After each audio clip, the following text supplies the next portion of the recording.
A prison warden harasses a grieving widow behind bars, unaware that her true identity will leave him screaming in shock. Keep your head down and don't look him in the eyes.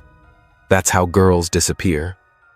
The voice was hushed and tight-spoken from the cot across the cell block just after lights out. Lauren didn't look over. She knew better. The air in the Illinois Federal Women's Correctional Facility carried weight. Hot, moist, and oddly metallic, like old blood clinging to rusted iron. This was not a place for trust, not even whispers. The cot creaked under her as she shifted slightly, adjusting her body onto her side, back to the wall. From here, she had a partial view of the hallway concrete floor cracked walls, the slow drag shuffle of boots moving through the dark. Her name was Grace Miller now. On paper, she was a widow from Springfield, Illinois, convicted of second-degree murder for pushing her abusive husband down a flight of stairs. But the truth buried beneath layers of redacted files and fabricated court records was that she was Lauren Pierce, a 20-year FBI veteran embedded on a federal operation to expose the systemic abuse of incarcerated women. The rumors were dark: forced sex, vanishing inmates, political guests. It wasn't just a scandal. It was a network. She had 3 weeks to confirm it. Lauren reached under her thin pillow, feeling the ridged edge of the miniature surveillance cam wrapped in gauze. She didn't move to install it yet. Not tonight. Not when every corner of the facility breathed suspicion and power, like a predator on all fours. From somewhere down the hall, a sudden clang echoed a food tray hitting bars, a curse. Then silence. Lauren's pulse ticked faster.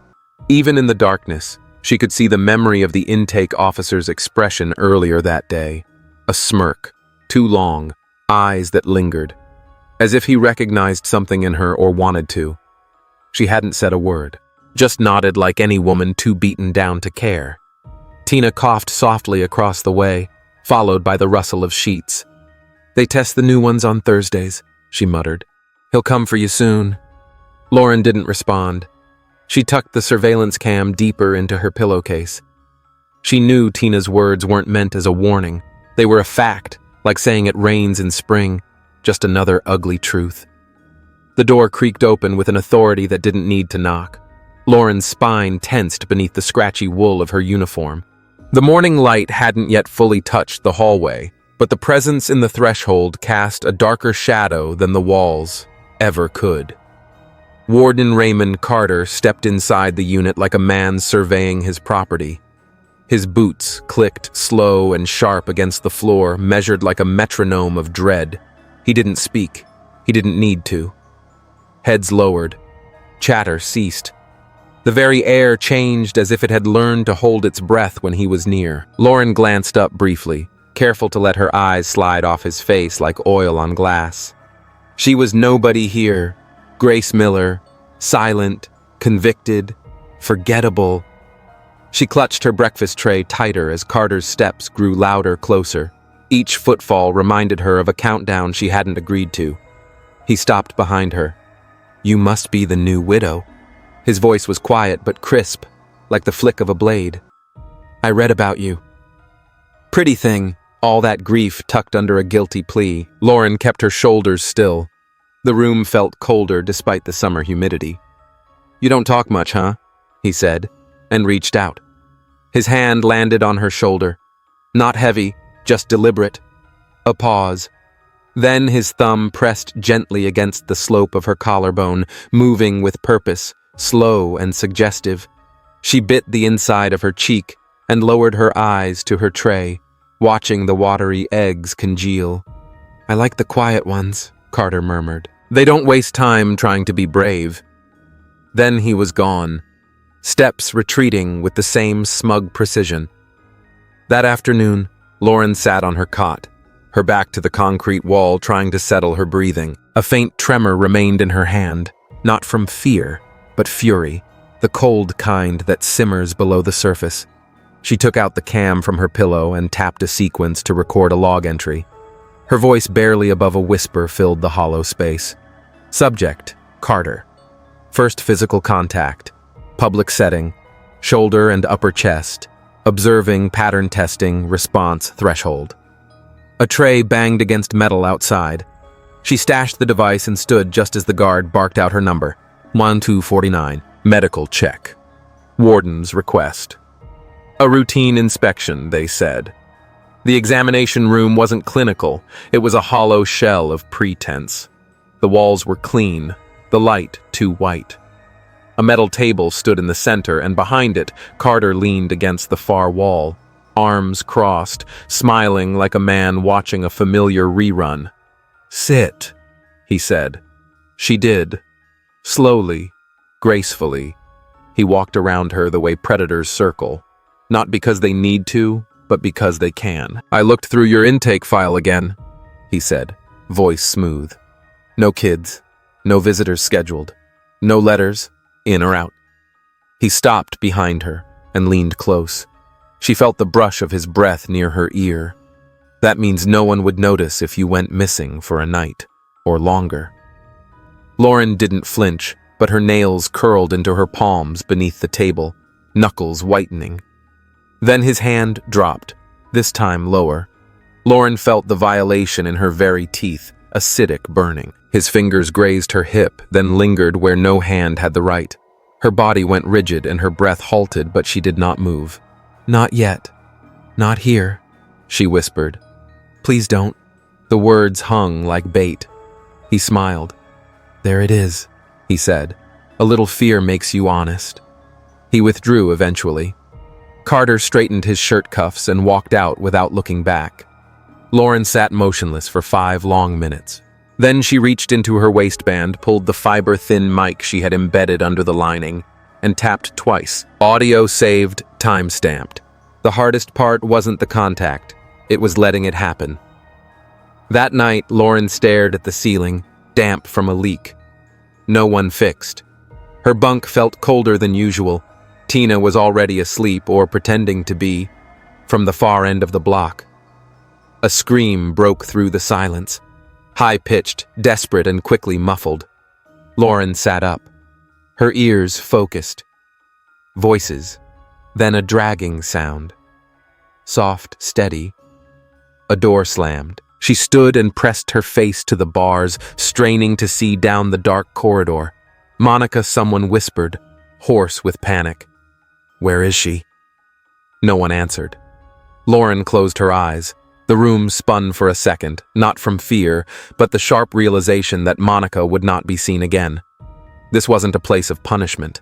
It was a marketplace, and Carter was the broker. She lay back down slowly, letting the cot groan beneath her, her hand gripping the edge of the mattress until her knuckles ached. 3 weeks, she reminded herself. 3 weeks to unravel the devil in uniform. The next morning, the sky hung low and heavy over the compound, swollen with late summer heat, and something else Lauren couldn't name. Something coiled, waiting. Her hand brushed the corner of the thin mattress where she'd hidden the data chip.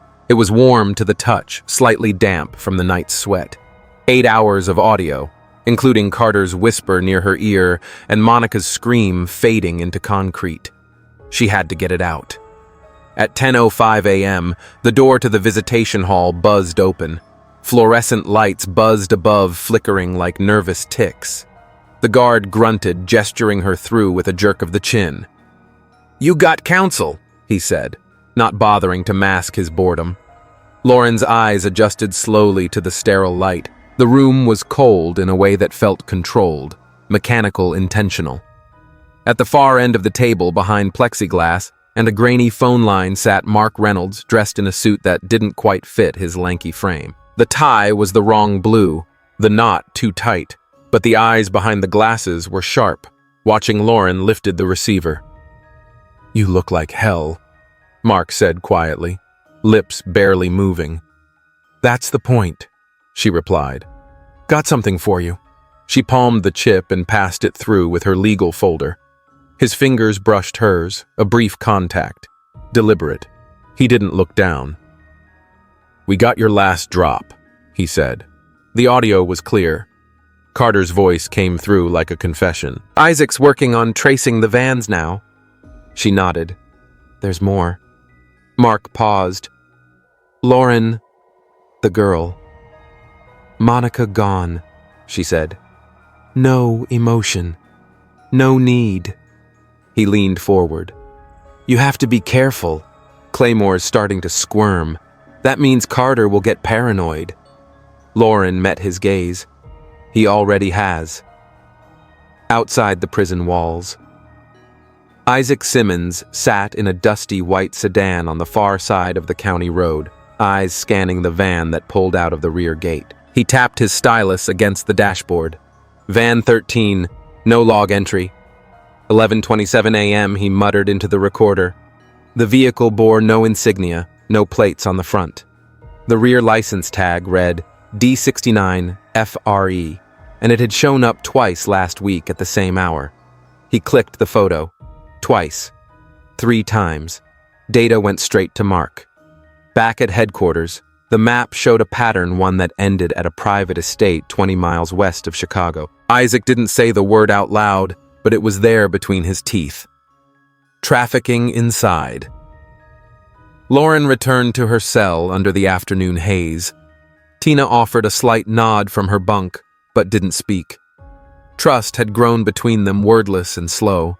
Enough, at least, that Tina didn't ask why Grace's lawyer came every Wednesday, or why she always returned looking 10 years older. Lauren sat, removing her shoes methodically. She was halfway through untangling her laces when a noise snapped her upright, a hard clang at the end of the hall. Too soon. Too loud. Carter. He walked with 2 guards. No words, just gestures.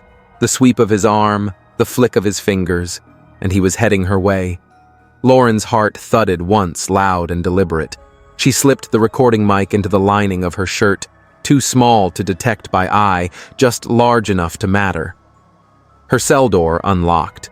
Carter stepped in, eyes sweeping the room with a calm that belied his tension. Cell search, he said low. Lauren stood aside, arms at her sides. He started with her mattress, lifted, flipped, punched the pillow, her folded uniform, her shoes, her bucket. Then he crouched before the toilet. Her breath caught too sharp too soon. Carter's hand hesitated, then reached in. For a moment, there was nothing. Then a voice cut through. Sir Sasha called from 2 cells down, her voice just loud enough, just frightened enough to be convincing. Something's wrong. I think I'm bleeding again. Carter turned, his eyes narrowed, calculating Lauren didn't move. He stared at her, long enough for silence to stretch between them and for the sweat behind her knees to freeze. Then he left. The cell door slammed shut. The echo rang in her teeth. That night, Lauren sat beside Sasha during laundry shift. She folded without looking at her. You bought me time, she said softly. Sasha kept folding.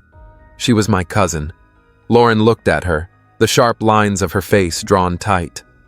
Monica, Sasha nodded once. No one forgets when the door slams and someone doesn't come back. They didn't speak again. They didn't need to. Later. Lauren lay on her cot staring at the crack in the ceiling. Every beat of her heart felt like it echoed, but the chip was gone. The mic was safe. The outside world knew. It was just past 2 a.m. when the latch scraped open. Too soft for a routine check, too late for anything good. Lauren opened her eyes without moving. She lay still on the thin cot, the shadows familiar now except for the one standing at the door, Raymond Carter. The warden stepped inside without a word, the stench of alcohol clinging to him like wet smoke. His uniform shirt was half-buttoned, his belt loose. The door clicked shut behind him. He didn't bring a guard, just a slur of power and silence. Lauren's hand stayed near the hem of her prison shirt. Inside the stitched seam of her jacket hanging from the bunk post was the transmitter she'd spent weeks preparing for this, and tonight it had to count. Carter leaned against the wall, watching her. You look like you've been waiting for me, he muttered. His voice was hoarse, thick with drink. That's smart. Lauren sat up slowly, letting the blanket fall. Her heart pounded, but her face was blank. Practiced. She kept her voice low. "I figured you would come eventually." He grinned. Not a smile, a possession. "Well, you're not stupid, Grace, or whatever your real name is." Her stomach clenched. He stepped forward, grabbing her arm roughly, yanking her to her feet. The cot creaked behind her as she stumbled, and his fingers curled around her wrist like a vice. "No more pretending," he whispered into her hair. Then he shoved her hard against the wall. The concrete scraped her back, cold, even through the fabric. His hands found the collar of her shirt. Fingers digging in, yanking. Fabric tore loud and sharp in the silence. A button flew bouncing once off the floor. "Don't fight it," he breathed. But she wasn't fighting. Not yet. She shifted slightly, her body tilting toward the bunk. Her hand brushed the coat. A small pinch, a subtle press beneath the lapel. The signal activated. A soft green light, impossibly faint, blinked beneath the collar, invisible to the naked eye. The live feed had begun. Carter didn't notice. "You think you're special," he growled. "I've done this for years. Senators, judges, hell, even the mayor's office sent girls here. You're just late to the party." His breath was thick on her cheek, hands groping lower. She let out a quiet gasp, not from fear, but timing. Her eyes focused just above his shoulder where the tiny lens in the wall vent, watched, listened. "How many, Carter?" she asked, softly. Voice trembling. "Just enough." He laughed. "Oh, sweetheart, you don't count 'em, you just rotate 'em. New faces, clean skin. They break easier when no one's watching." He pressed her harder. Her hands, pinned behind her back, trembled with tension. A sick part of him was enjoying her passivity, mistaking it for surrender. Then he said it. "I moved 15 girls last winter," he sneered. 15. Young, clean, forgotten. The state never even filed their paperwork. They don't exist. That's how deep this goes. His lips curled with something that almost passed for satisfaction. His voice thick with the pride of a man who believed he was untouchable. Lauren closed her eyes. That was enough. Outside, the feed streamed to a secure server. At FBI headquarters, Mark Reynolds watched from his screen, his face ashen.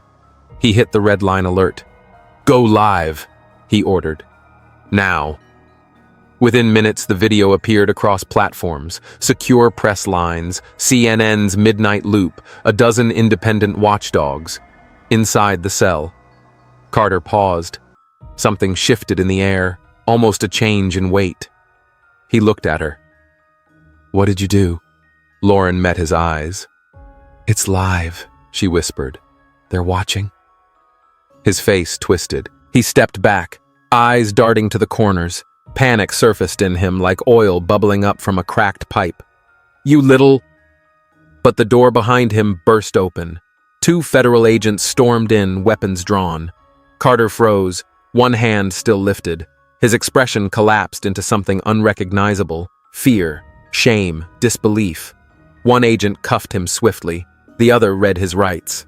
Lauren sank to the cot, breathing steady now as the click of handcuffs echoed louder than any scream. Outside the prison yard, lit up with red and blue strobes. Media vans pulled in by the dozen reporters shouted. Cameras flashed.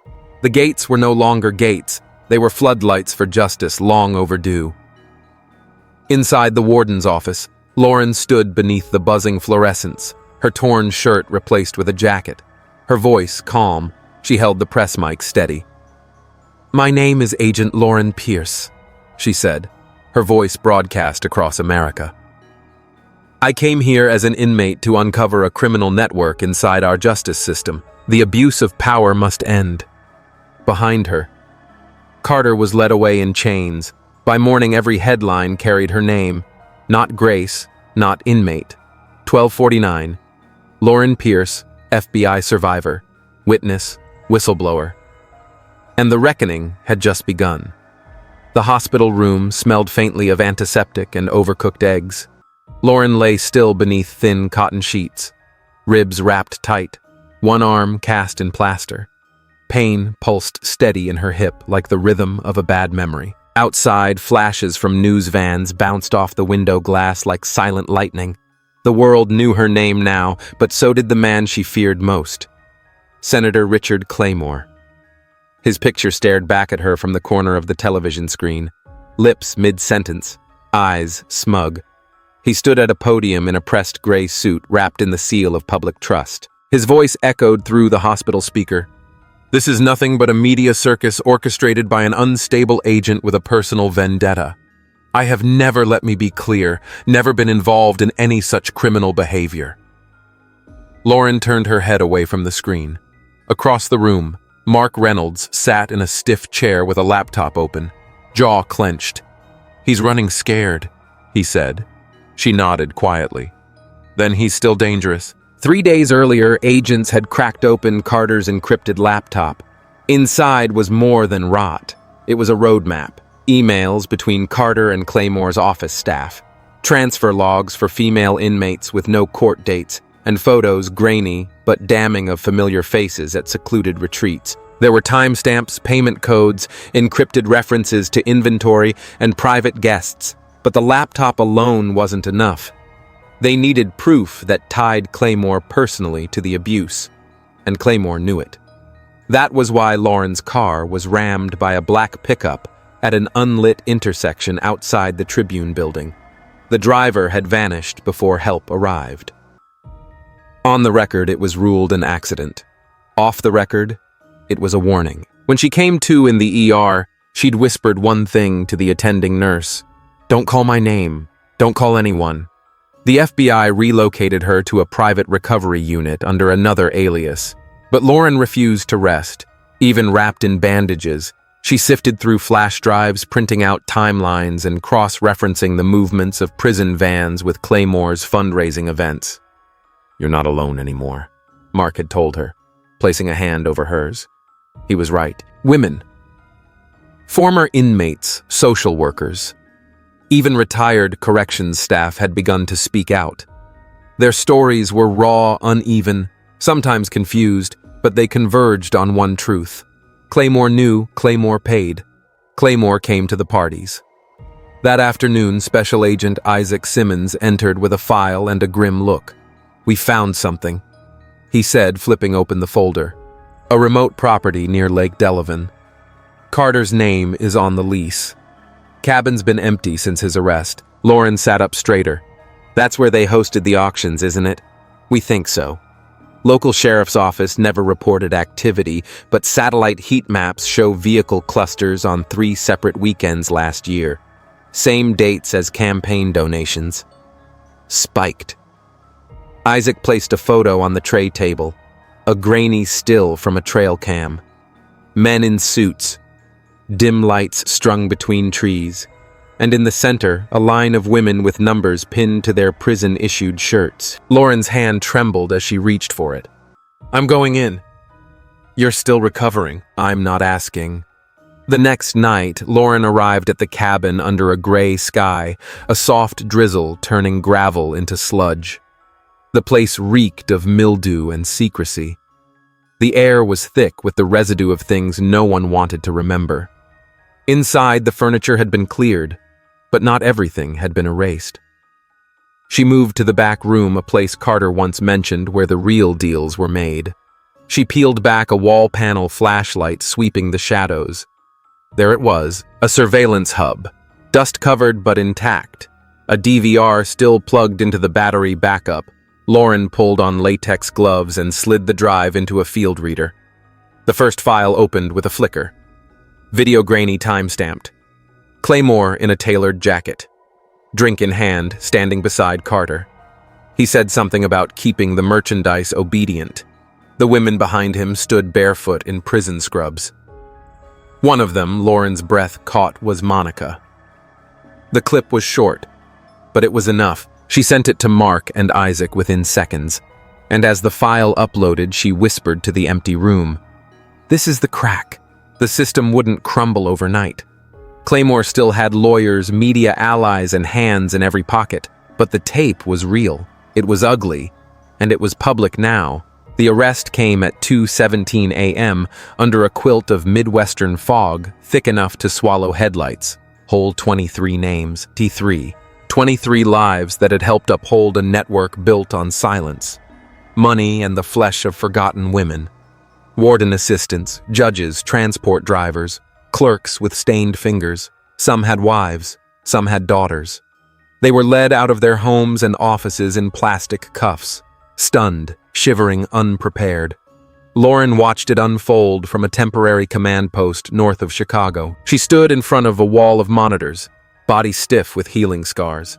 Her hair pulled back in the same tight bun she'd worn the day she entered prison as Grace Miller. The air buzzed with low voices and the occasional burst of static from field radios. Isaac entered quietly and handed her a list. Every one of them folded in the first hour. They're scared, and they should be. Lauren nodded, but said nothing.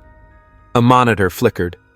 Claymore's name still sat alone at the top of the board, circled in red. That afternoon, the Capitol hearing chamber bloomed with cameras and ambition. The senator walked in through the east door, flanked by lawyers and smiling thinly as if someone had simply misplaced his invitation to a luncheon. The gallery murmured. Lauren sat at the witness table, spine upright, both hands folded, scars visible along the wrist. One of Claymore's attorneys rose, voice smooth. "Miss Pierce, would you consider yourself emotionally stable?" A pause. Then yes. He smiled, polite and predatory. "Yet your sealed medical records from 2003 indicate a diagnosis of severe post-traumatic anxiety.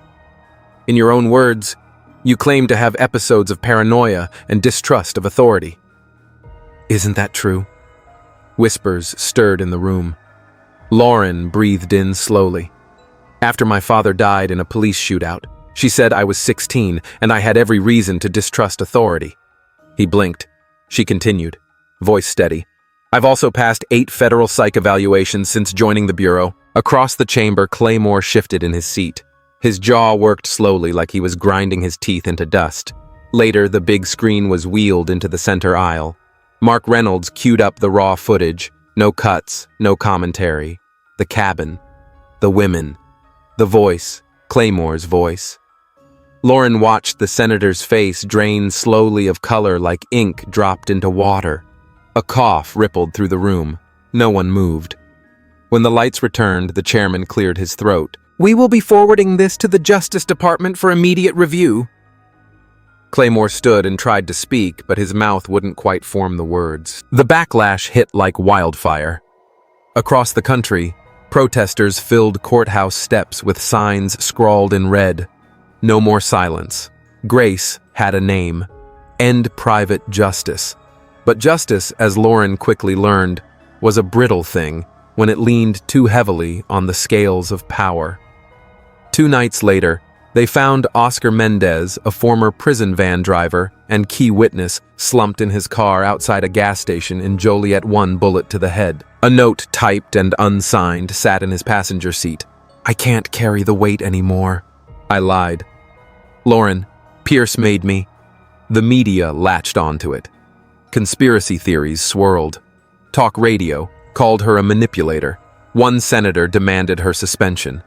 Mark received a bullet casing in an unmarked envelope. Lauren's parents had a stranger parked outside their home for 3 nights straight. The system had begun its counterattack. But Lauren didn't stop. She booked a conference room at the International Press Club in D.C., a long table, 1 microphone, no handlers. She laid out everything, the files, the footage, the names, signed affidavits from survivors, former guards, 1 ex-prosecutor, a pattern too precise to ignore. She ended with Monica's story. She was never meant to leave that prison, but I promised someone I'd bring the truth out. And now I'm asking you, don't look away. The room stood still for a full minute after she finished. Claymore made one last move. He skipped a scheduled court appearance, vanished from his Georgetown estate, and triggered a federal manhunt.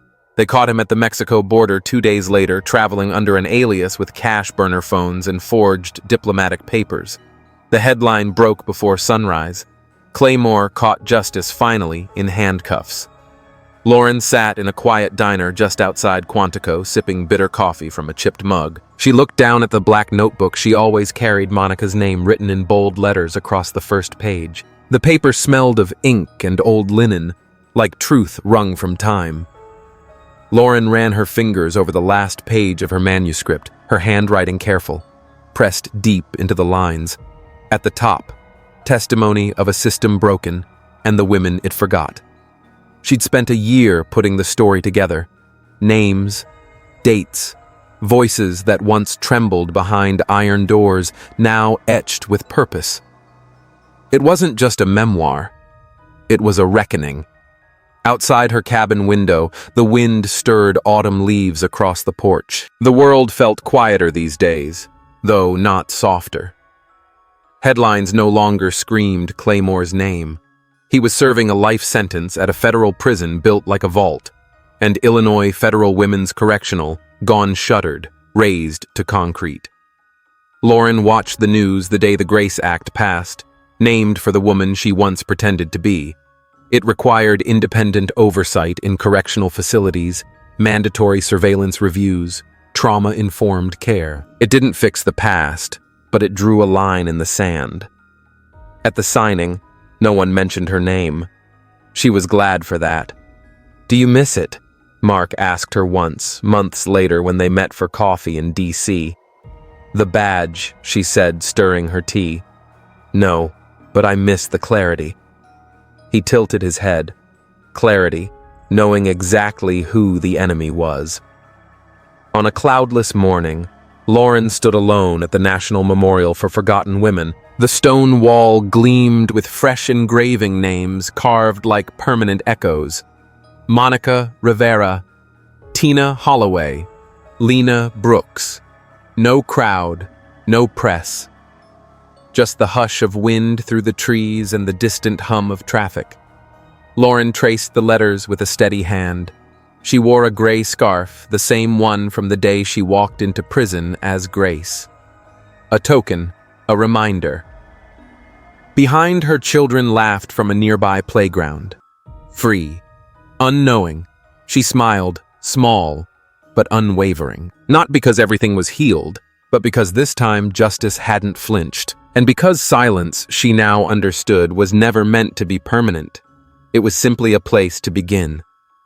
This story leaves a deep and lasting impression, not only because of its gripping plot, but because of Lauren Pierce's powerful journey from silence to justice. Her transformation from undercover agent to national symbol of truth embodies resilience, courage, and the cost of standing alone against a corrupt system. Lauren's ability to endure trauma, confront her abuser, and still choose integrity over revenge shows a rare strength of character. What's most striking is how the story highlights the invisible women, the forgotten prisoners, the abused, the discarded, and gives them a voice through Lauren. Her battle wasn't just for herself, but for all those who never had a chance to speak. The story teaches us that silence is not peace, and that real justice demands sacrifice, vigilance, and empathy. It reminds us that even one person standing firm can bring light to the darkest corners of power. If this story touched your heart, don't forget to like and share it. Leave a comment to tell us how it inspired you, and if you haven't already, subscribe to the channel. May God bless you and be with you every step of the way.